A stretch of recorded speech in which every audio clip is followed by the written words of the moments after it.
Hello, America, and welcome to Inside the Square. I'm Chuck Barham, and we've got a big show today. Wirepoints, you got to get to know him. Find him online. Get to know this guy, Ted Dabrowski. He's the president of it. And Ted, we want to dive in. We have I feel like I have homework here. And I promise you, we're going to try to get to as much of this as possible. And I can also promise you we will not cut away to a Taylor Swift in a skybox during our segment. How's that sound? So, Ted, walk me through who you are, and you have such an interesting background, your financial background, your parents. Start at the beginning. Who's Ted? Who's Ted? All right, tough question. Yeah, it's a great question. Well, I was born in Chicago, and my mom was an immigrant from Ecuador. She was 19 when she came over, and my father escaped communist Poland when he was about 22 in 1952. Eventually, he found his way to Chicago. So, my parents met in Chicago, and they created the American dream. Life wasn't easy for them. A lot of hardships along the way, but they succeeded. And got a couple siblings. Grew up a lot in South Georgia, in a place called Albany, Georgia, when I left Chicago. And it took me 40 years to come back, but I came back to Illinois, and huge fan of Illinois. I love Illinois. Yeah, a lot of work to do to fix it, but a lot of work. But yeah, it was. I lived the first generation American. I left Chicago when I was 3. Went to Ecuador for 3 years with my mom and my siblings.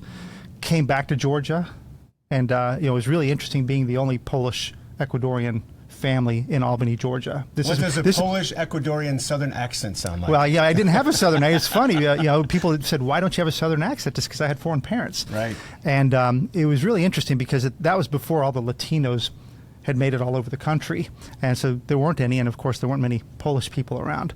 And so I learned a lot being in the Deep South. It was a great part of the experience. So I got to combine this Deep Southern experience with these foreign parents, and it was a challenge for me because we were outsiders, we were different, and so I got to thinking a little bit differently, but it helped create who I am in many ways. Kind of a first generationer, you got to fight. Sure. We don't fit in, so we weren't Southern, we didn't speak Southern, we didn't have a Southern accent, and so we had to learn how to kind of hold your own, educate yourself, defend for yourself, and it's a big part of what I am. In today's environment, it brings you to this point with Wirepoints. How did Wirepoints become Wirepoints, and how does Ted weave its way to this point in time? Yeah, it's a long. So after growing up in Georgia, I went to Georgia Tech. I was able to get a job in banking in Atlanta, and so I just fitting in normally. But then I had a chance to move to New York City for 2 years, and that kind of opened up my eyes because I was there trying to compete in banking against the big banks, and it got me more motivated. Ended up getting a job for 6 years in Mexico City with Citibank. Then I had 9 years of work in Warsaw, Poland with Citibank. And, I started to realize I was helping all these other countries move into the Western world, right? Mexico trying to catch up. Poland, after being destroyed, needed lots of help. And I got there in 1998, only a few years after the wall came down. Okay, sure. And so I learned a lot about, I just learned a lot about people, about communism, about the destruction of a country, about the recreation of a country, how you take back a country after it's been destroyed by communism and socialism. And so when I was over there raising 4 kids, I said, man, I started looking at America and saying, I'm helping all these other countries. Why am I not working in America? And I didn't like what I was seeing in terms of our freedoms being eroded and all that. So we came back home and I got into the public policy world and found my way to Wirepoints and hooking up with a guy named Mark Glennon who founded Wirepoints. We partnered 7 years ago, and it's been fantastic. Why would people go to Wirepoints? If you had to tell them, if I'm writing that 90-second elevator speech, why would people go to Wirepoints? Because I find it fascinating. It's my go-to every morning. Yeah, I would say that you're going to find, it's going to be hard for you to find a place. Even I've looked across the country. It's hard to find a place that writes as direct as we do, as succinct and honest as we can, with the data right there, with the data that's understandable. So we don't like to make claims, and we like to make claims with data right there. Support what we say, and we'll say what others won't say. Sure. Because we're not political, we're not tied to any political group, we're not scared to be banned by anybody because nobody can ban us, and we're able just to say directly what people might be thinking on their own or wanted to understand what the issue is, and then we back it up with a fact. Whether if we're talking about pensions, we put the data right there. If we're talking about race and jobs and all that, we'll put the data right there, and it creates a good debate. Facts over feelings. Yeah, and we've been trusted, which is really nice, because we are always willing to use the data that's factual, and we're happy to debate the data anytime, right? But we show you what we're talking about and why we talk about it, and we defend it. Sure. Where do you guys gather? Okay, let's say that we're sitting down in the Wirepoints conference room. How does the next topic come up that you're going to dive into? Where does that seed from? Well, here's the hard part, right? Right now, nobody trusts the traditional media. Correct. And the traditional media will make many claims, oftentimes defending the status quo, defending the government. In Illinois' case, it might be defending Governor Pritzker or defending President Biden. And oftentimes they'll make some claim, and we go, well, that's not true if you look at the data. So we'll look around and see what the arguments are, what the fights are over, and we start pulling out the data. And we let the data tell us what's true. And we use the government's own data. Sure. If it's employment data, if it's out-migration data. And so when Governor Pritzker says our population is growing, well, we actually strip out the numbers and say, well, no, it's not. And so that's what we do. Possibly voter rolls are growing. Yeah, voter rolls may be growing.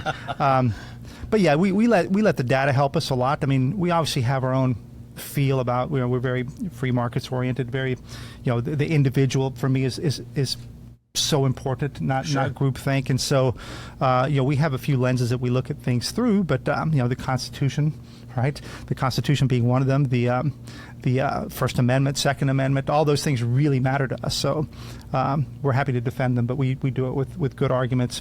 And we try to be persuasive, by the way. We don't think we can ram things down people's throat. We should be able to win arguments with reason, with logic, persuasion, not by calling people names or demeaning them. That's the wrong way to win an argument.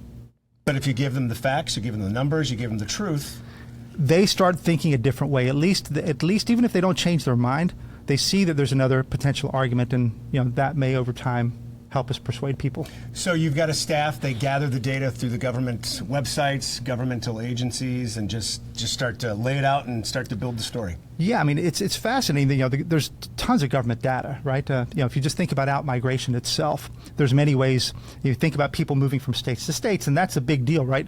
Which states are winning the battle for people and their wealth and their income and their entrepreneurship, and which states are losing them. So a good example of that is, the Census Bureau does their own analysis. They do their surveying every year, then they do their big survey every 10 years. And that's one source of data. Another source of data for that is the IRS. The Internal Revenue Service knows where you live every year. They know how much money you make. They know how big your family is by the number of dependents. And so they can track which states are winning people, which states are losing people. So you can gather that data, crunch it, analyze it, and reach a lot of conclusions. Has there been one thing where you guys looked at it and went, oh my gosh, like the data just came back so glaring to where you're thinking to yourselves and your team, why are they not talking about this? Why are they spinning it this way? Or is it just the political world's going to spin it the way it's going to spin? Yeah, I mean, we can probably say that for a lot of things. Sure. The out-migration stuff is like, people always say, oh, well, Illinois is losing people because it's cold here. Of course we're going to lose people, right? But then you look at the data and say, well, wait a minute, Indiana's growing, Wisconsin's growing, right? Minnesota's growing, and Illinois is shrinking. So then you find that the data will tell you something else. I think the biggest one that I remember for me was when I got engaged in this and we're looking at pensions. And it's always been that the government never funded the pensions right, which implies that taxpayers never put in enough money. Right. And, I remember at the beginning, before I delved deeply into this stuff, I had assumed that was the problem, that the government wasn't putting enough money in, bad government. Well, my colleague and I started looking at it and saying, well, wait a minute, let's look at how fast the benefits have grown. And then we found that the benefits had grown so fast, far faster than anywhere else in the country. Well, no wonder the government couldn't keep up and taxpayers couldn't keep up. It's because we're handing out so much money or benefits that it became unfair for taxpayers trying to keep up with it. Yeah, state employees retiring, then going to another state job and retiring. Yeah, and they're getting these huge pensions. Yeah.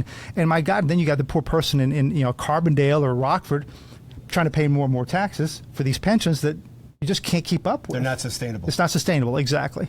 Inside the data, where does the breaking point happen, with it? I mean, it's past breaking point. How do you now fix it? Do you guys look at that as well as you're looking at all these facts and data? Yeah, so, it becomes kind of like, ordinary people have 401ks, right? So they have to learn how to save their money, take care of their money, and yet they're forced to fund pensions for a separate class of people called government workers. They're protected. The government workers are protected by Constitution, by all this stuff. So we put out solutions to say, hey, let's make things fair for ordinary people, right? It can't be that you have two classes of workers, one protected, one not. So we lay out the proposals. The big problem is that sometimes federal government comes in and bails out states, sure, and kind of messes things up. Balances the budget. Balances really not budgeted and balanced, right? Prints a bunch of dollars, creates inflation, and suddenly Illinois' pension problem kind of at least is delayed for a few years. Kick the can. So you can provide ideas, but when the federal government comes in and messes things up like that, it's a mess. Understood. We're talking to Ted Dabrowski of Wirepoints, and you can join us at freedomsquare.com. Download the app in the Google Play Store, in the Apple App Store. We're going to dive in. Like I said, I feel like I have all kinds of homework from you guys because the work that they do at Wirepoints is absolutely incredible and amazing. We're going to talk about the city of Chicago. We're going to talk about crime. We're going to talk about equity. We're going to talk about the Chinese developing a battery plant just south of Chicago. It's all inside the square. We'll be right back.